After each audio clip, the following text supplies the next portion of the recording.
I start checking requisitions to make sure or to see if we have POs. Then the guys come in. They actually help with keeping track of all of our raw materials.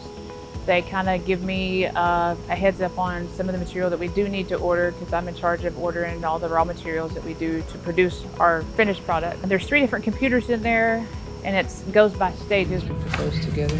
I know the last one that we got in, I think he had a little bit, but he's learned a lot. I love it. I love coming to work every day, not just for these guys, but to see these guys grow too, the inmates. They've learned a lot, and then what they learn here, they can take out and get really good jobs when they get out.